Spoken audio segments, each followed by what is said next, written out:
Leitura da epístola extraída do livro do profeta Malaquias. O Senhor Deus disse: Eu mandarei diante de mim o meu anjo para me preparar o caminho, e logo virá ao templo o dominador que vós buscais, e o anjo da nova aliança que vós desejais. Eis aqui vem ele, diz o Senhor dos exércitos. E quem poderá compreender o dia de sua vinda?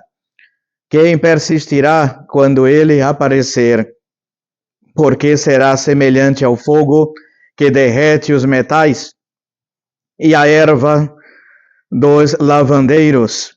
Ele se assentará fundindo e refinando a prata, purificará os filhos de Levi e os refinará como ouro e como a prata, e então oferecerão ao Senhor sacrifícios em justiça, e será agradável ao Senhor o sacrifício de Judá e de Jerusalém, como foram os dos séculos passados e os dos primeiros anos, diz o Senhor Onipotente. Seguido do Santo Evangelho segundo São Lucas. Naquele tempo, depois que foram concluídos os dias da purificação de Maria, segundo a lei de Moisés, levaram-no a Jerusalém para o apresentarem ao Senhor, assim como está escrito na lei do Senhor. Todo filho de sexo masculino que for primogênito será consagrado ao Senhor, e para darem em oferta, segundo está ordenado na lei do Senhor, um par de rolinhas ou 2 pombinhos. E havia então em Jerusalém um homem chamado Simeão, esperando a consolação de Israel. E esse homem era justo e temia a Deus. E o Espírito Santo estava nele, e havia recebido revelação do Espírito Santo, que não morreria sem ver primeiro o Cristo do Senhor. E veio ao templo levado pelo Espírito, trazendo os pães ao menino Jesus, para cumprirem por ele o que a lei ordenava.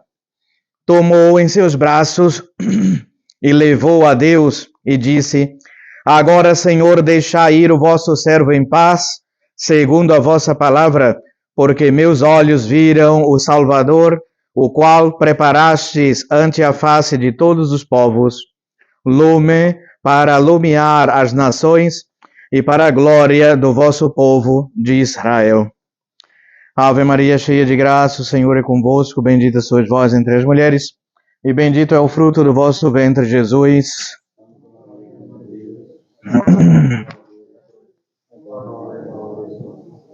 Glorioso Patriarca São José, em nome do Padre, do Filho e do Espírito Santo. Amém. Podem apagar as velas, sentar. Reverendíssimo Padre Gilberto, queridos fiéis, hoje é uma festa também muito importante, festa da Candelária, de Nossa Senhora das Candeias, ou da purificação de Nossa Senhora.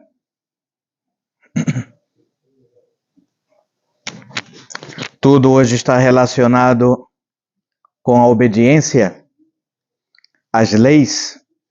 Lemos hoje no Evangelho, era uma prescrição.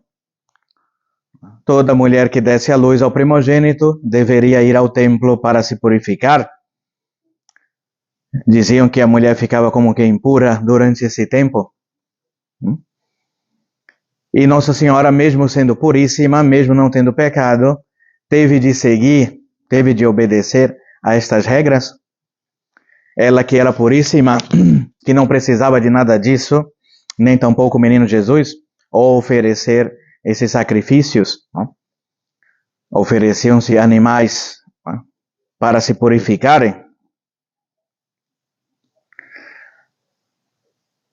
A luz do mundo, a vela é uma representação de nosso Senhor Jesus Cristo. Ele é a luz do mundo. Ele foi a luz que brilhou nessas trevas de pecado aqui no mundo. É a chama que temos que seguir. Por isso que durante o Evangelho, ouvimos, no Evangelho de hoje, ouvimos com a vela acesa, que é a palavra de Deus, que ilumina as almas, e também, durante todo o cânon, estamos com as velas acendidas também, por causa da presença real de nosso Senhor Jesus Cristo no Santíssimo Sacramento da Eucaristia.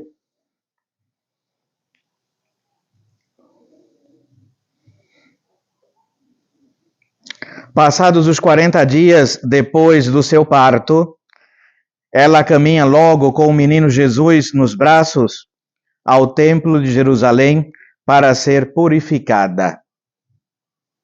Então, a Santíssima Virgem foi ao templo para ser purificada. Uma contradição. Tudo isso por obediência, era lei. Por mais que ela estivesse acima de tudo isso, e Nosso Senhor, por suposto, ela teve de se humilhar e fazer isso, porque era lei e todas as mulheres tinham que fazer isso quando davam à luz.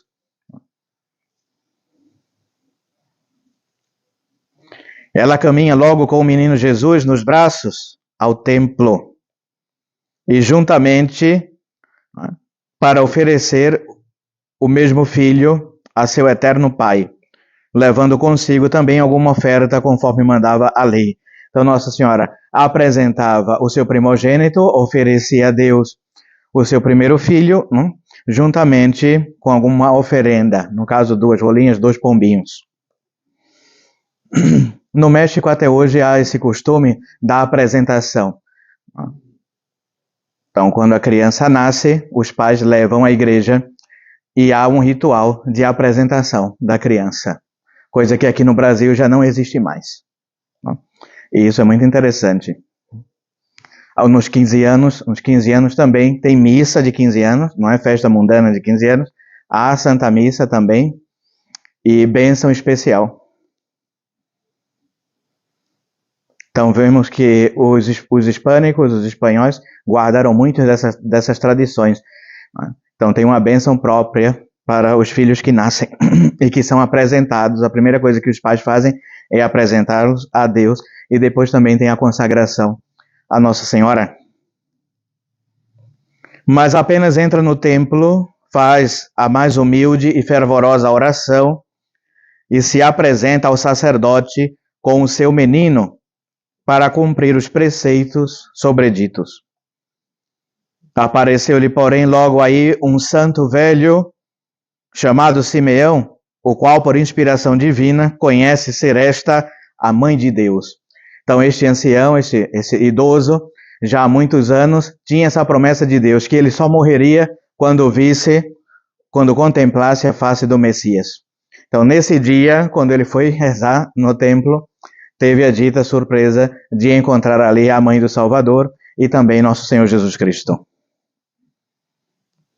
E pegando logo nele em seus braços, exulta de prazer, dizendo: agora, Senhor, já morrerei alegre, porque os meus olhos viram o Salvador do mundo. Assim cumpriu Maria Santíssima a lei da purificação, lei, porém, a que ela, por modo nenhum, era obrigada. E, na verdade, que obrigação tinha de ser purificada a mais pura de todas as criaturas? Maria, concebida sem a mais leve mancha de pecado original, puríssima desde o primeiro momento da sua existência até o fim da vida, sempre santíssima e perfeitíssima, sem cometer a mais leve culpa. Maria, que escolhida para a Mãe de Deus, o concebeu no seu ventre só por obra e graça do Espírito Santo, sendo sempre virgem, antes do parto, no parto e depois do parto. Que necessidade tinha de se purificar? De que havia limpar-se se ela era mais pura do que os mesmos anjos? E que necessidade tinha também de oferecer ao Senhor o seu filho, se ele era o mesmo Senhor? Mas com tudo isto cumpre, a tudo se sujeita, porque é dotada da maior humildade. e obediência. São as duas características da santidade.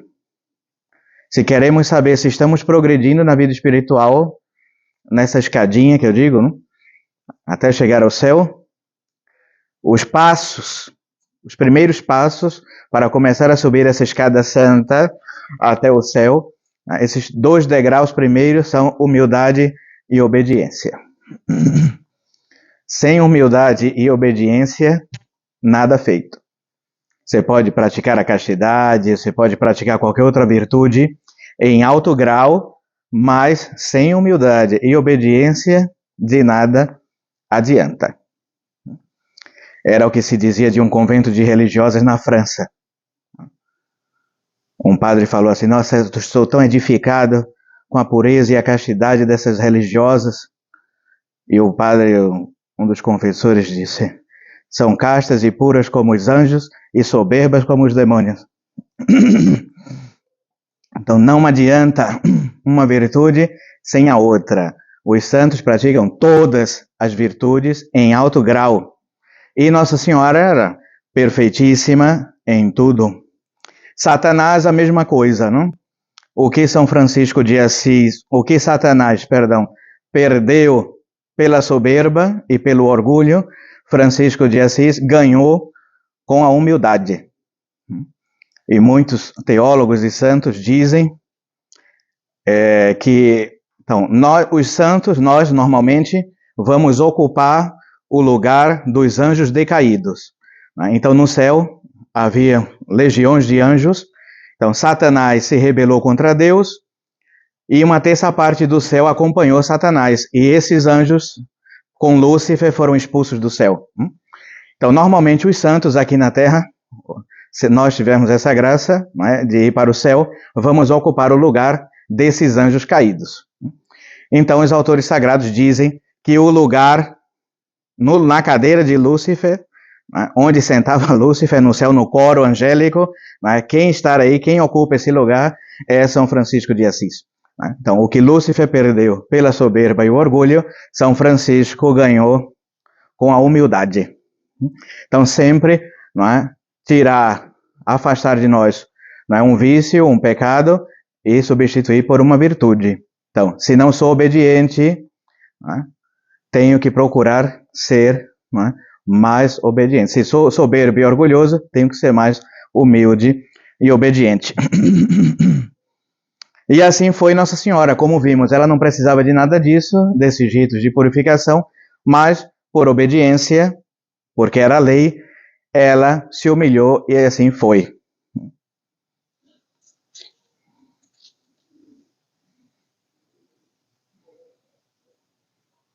Perfeita para a observância de todas as leis, ainda de aquelas que lhe não dizem respeito, e porque quer dar-nos o exemplo de sujeição às leis divinas e humanas. Totalmente em contradição com os ímpios e os libertinos do nosso mundo moderno, desobedientes das leis de Deus, que já não têm lei nem consciência e que seguem livremente a sua vontade e paixões desordenadas. Como se não houvera Deus nem religião que lhes reprima os seus excessos e que se não envergonham de não obedecer. Falo sim de imensos cristãos católicos, como nós e outros, que se chegardes a esta rebelião tão escandalosa, nem por isso deixais de ser muitas vezes violadores das leis de Deus e da Santa Igreja. Nem por isso deixais imensas vezes de quebrar as leis divinas e humanas e procurais 1000 pretextos para encobrirdes a vossa malícia e escusar-vos de obedecer. Uma refinada maldade. Então, hoje mesmo os católicos não querem nada de seguir as leis de Deus, nem da Santa Igreja. Cada um segue o seu livre pensamento à sua cabeça. Já Lutero, que foi um revolucionário por excelência, não obedecer à Igreja, obedecer a Deus, ou a cada um, ou a sua própria consciência, e aí cada um faz o que quer. Ninguém mais hoje obedece nem às leis de Deus e nem às leis humanas. Aborto, matrimônios homossexuais, liberação de drogas, prostituição, todas essas coisas ruins, as pessoas preferem que a lei de Deus. Ir à missa todos os domingos, claro que quando possível, hoje em dia nessa crise é um pouco mais difícil, mas se podemos ir à Santa Missa todos os domingos, confessar ao menos uma vez por ano, que já é algo extraordinário, não é? A comunhão também frequente, pagar o dízimo segundo o costume, tudo isso são mandamentos da Santa Igreja. Jejuar e abster-se de carne nos dias prescritos pela Santa Igreja. Ninguém hoje segue mais nada disso. Ser casado na igreja, não viver amasiado, vestir-se modestamente, tudo isso ninguém quer saber mais de nada. E Nossa Senhora cumpria todas essas regras, todos esses preceitos, de uma maneira sublime e perfeita. Então, como não esperar de Deus um castigo para a nossa humanidade perdida e depravada? Então, nós, tendo todos esses exemplos diante de nós, rezando o terço, o rosário, todos os dias, meditamos. Hoje é o quarto mistério, né? Gozoso, a purificação da Santíssima Virgem, a apresentação, né, de Nosso Senhor. Então, rezando todos os dias e meditando no nosso rosário, pedir a Ele a graça, né, de poder obedecer o mínimo, né, das suas leis, né, dos seus mandamentos. E por mais que seja difícil, muita gente diz, Monsenhor, é difícil, é quase impossível viver os 10 mandamentos hoje. Eu conheço gente que fala isso. É impossível viver os 10 mandamentos. É impossível viver os mandamentos da igreja e tudo isso. No mundo moderno de hoje. Então, se humilhar e pedir a Deus, né, que nos dê a graça de obedecer a Deus acima de tudo. Obedecer a Deus acima de tudo. É uma graça especial. A maioria de nós somos liberais rebeldes. Na criação vemos isso, os filhos todos já são rebeldes, discutem o que os pais dizem, respondem, murmuram, ficam com raiva, aborrecidos quando os pais corrigem. Já se vê essa rebeldia na nossa natureza decaída, como eu falei no sermão, acho que foi de ontem, não? Nós já temos a natureza nossa decaída com o pecado original. Já temos uma inclinação para o mal. Então, toda hora a gente está reclamando do que pede, não sei o que, faz as coisas tudo de qualquer jeito. Então, pedir a Deus a graça disso, de poder receber uma ordem, cumprir e executar, sem questionar. Sobretudo os filhos aos pais, com relação aos pais. Se não é pecado, tem de se fazer. Sem reclamar, sem questionar, sem pensar. Se o pai diz, vai fazer tal coisa, faz isso, faz aquilo, ajuda o Senhor, a gente tem que fazer imediatamente. Temos que obedecer em tudo, menos no pecado, evidentemente. Se manda fazer alguma coisa errada que é pecado, claro que não fazemos, não? Mas também com todo o respeito e veneração aos pais. A mesma coisa com respeito à igreja, tudo que a igreja manda temos que seguir, obedecer e ponto. Se é uma coisa santa, obedecemos. E a igreja jamais vai mandar algo grave, mal, pecaminoso ou errado. Me refiro à igreja verdadeira de Nosso Senhor Jesus Cristo, não uma seita modernista do Vaticano II, que oferece qualquer coisa, não? Se a igreja ensina isso, se os papas ensinaram isso, se algo da tradição das Sagradas Escrituras foi revelado por Deus, acabou. Nós seguimos e obedecemos. Os papas, os bispos, são representantes de Deus, os padres, aqui na terra são representantes de Deus. E todos os santos tinham a maior veneração pelos religiosos, pelos que estão à frente. Né? E daí a obrigação dos padres, dos bispos, dos religiosos, de se assemelharem cada vez mais a Nosso Senhor Jesus Cristo. Né? Da pessoa ver um bispo, um padre, e ver Jesus Cristo na pessoa. Então imagine que obrigação, que responsabilidade dos religiosos, das religiosas, dar bom exemplo. Esses são fiéis seguidores de Nosso Senhor de facto, não rebeldes, libertinos, revolucionários. Não? Então, queridos fiéis, e as famílias também, seguir nessa ordem, nessa obediência a Deus. A mulher, obedecer ao esposo, o esposo ser o chefe de família, né? Os filhos também ver isso, né? Nos pais, verem que há essa reverência, essa obediência, que se reza em casa, que se vai à Santa Missa, que se recebe os sacramentos, ou seja, que há uma ordem. Senão, tudo vai por água abaixo. Então, pedir a intercessão de Nossa Senhora, que nos dê essa força. Nossa Senhora foi forte, sobretudo, nada a abalava, estava firme e, ao mesmo tempo, era humilde e submissa a Deus Nosso Senhor. Que ela possa também confortar as nossas almas e nos guiar nesse caminho reto que conduz ao céu. Ave Maria Puríssima. Em nome do Padre, do Filho e do Espírito Santo. Amém.